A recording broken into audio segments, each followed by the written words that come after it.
Monsieur le Président, Excellences, Mesdames, Messieurs les chefs d'État et de gouvernement, Excellences, Messieurs les chefs de délégation, distingués délégués, Mesdames, Messieurs. Le processus préparatoire de l'agenda post-2015 a été très long, très ardu et prolongé, mais la détermination et l'engagement des différentes délégations sont restés inébranlables. Ceci est un signe éloquent qui prouve que si nous restons toujours animés de cet esprit et si nous maintenons cet élan, la pauvreté de nos peuples sera éradiquée d'ici 2030 et nous y croyons. Distingués délégués, Mesdames, Messieurs, vous vous souviendrez qu'à de nombreux moments au cours des 3 dernières années, il semblait presque impossible de conclure un accord entre 193 États membres des Nations Unies sur un programme large et lourd qui tentait d'incarner tous les aspects du bien-être de l'homme et de la planète.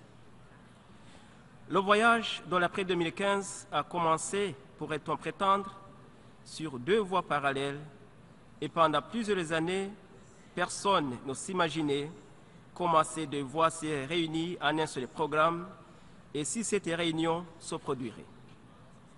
Une voie a débuté lorsque l'Assemblée générale a adopté la résolution 64/236 en 2009 et a décidé de tenir la conférence des Nations Unies sur le développement durable, Rio +20. La deuxième voie prend son origine en 2010, lors du sommet sur les objectifs du millénaire pour le développement, quand dans le document final, le secrétaire général a été invité à formuler des recommandations pour faire avancer le programme de développement des Nations Unies au-delà de 2015. Ce n'est qu'en 2014 qu'une voie à suivre a été trouvée, permettant de fusionner ces 2 voies et de créer un nouveau et vaste programme qui miserait sur les OMD et compléterait ce que ceux-ci ne sont pas parvenus à réaliser, tout en incarnant également les 3 dimensions du développement durable, en ne laissant personne pour compte. Ce projet s'est avéré plus facile à énoncer qu'à élaborer, mais heureusement, le résultat final a représenté un bel équilibre des intérêts et préoccupations concurrents. Le Burundi se réjouit des progrès réalisés par cette session de négociation finale sur le programme pour l'après-2015 qui réunit les voies de l'environnement et du développement et salue la façon dont l'ère de l'après-2015 repose sur 2 héritages, celui du sommet millénaire et celui des conférences des Nations Unies sur le développement durable. À 3 mois seulement de l'échéance des OMD, l'optimisme est de mise en sachant que les travaux lancés et mis en œuvre ont donné lieu à un engagement planétaire sans précédent. Les rapports établis à cet égard font état de ce que la pauvreté a reculé lors des 15 années qui ont suivi l'entrée dans le nouveau millénaire. En somme, d'importants progrès ont été acquis sur la base de nouvelles orientations suscitées par les OMD en termes de grands changements dans les méthodologies d'approche pour combattre la pauvreté. En dépit des progrès tangibles réalisés grâce aux OMD, le monde reste confronté à une multitude de défis tels que l'extrême pauvreté, le changement climatique, la dégradation de l'environnement et les crises sanitaires. Dans notre monde globalisé, nul État ne peut prétendre trouver une solution à ces problèmes transfrontaliers en faisant cavalier seul. Contrairement aux OMD, qui étaient focalisés sur les pays et les populations pauvres du Sud, la force des objectifs de développement durable réside dans l'intégration de manière équilibrée des dimensions économiques, environnementales et sociales du développement durable et sont universellement applicables. Distingués délégués, Mesdames, Messieurs, l'Afrique reste le continent le plus pauvre de la planète. Les défis à relever en matière de développement durable restent de premier plan. Le bilan des OMD a certes montré que des progrès ont été réalisés, mais l'écart avec les autres régions du monde est très grand.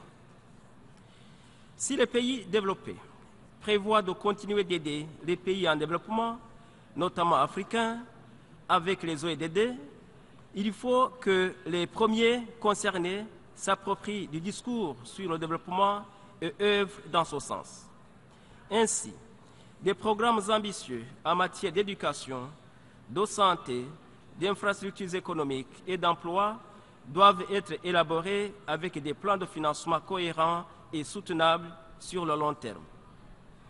L'amélioration de la sécurité, de la gouvernance politique et économique, l'optimisation du système fiscal afin que les pays puissent dégager plus de ressources internes devraient être les grandes priorités de l'Afrique. Nous espérons un sommet non seulement couronné de grandes avancées, mais marqué aussi par une action concertée, très attendue par les peuples et leur planète. Le monde se réunit ici pour adopter le programme de développement durable à l'horizon 2030.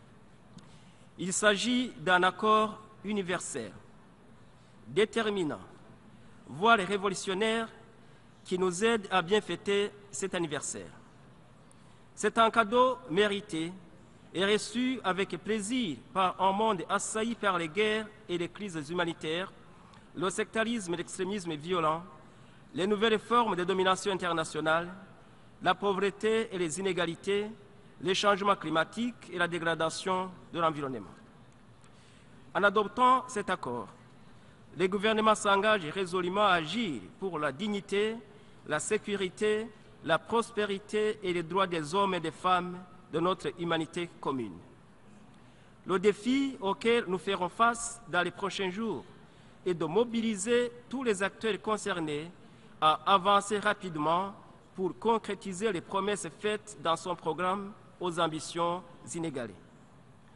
Je conclus en réaffirmant qu'à l'instar des autres communautés des nations partout ailleurs sur les 5 continents, le Burundi consentira ses efforts de développement en tenant compte de la volonté unanime visant à instaurer un nouveau partenariat mondial où l'objectif commun repose sur l'éradication de la pauvreté et la transformation des économies par le biais du développement durable, harmonieux, qui ne laisse personne derrière.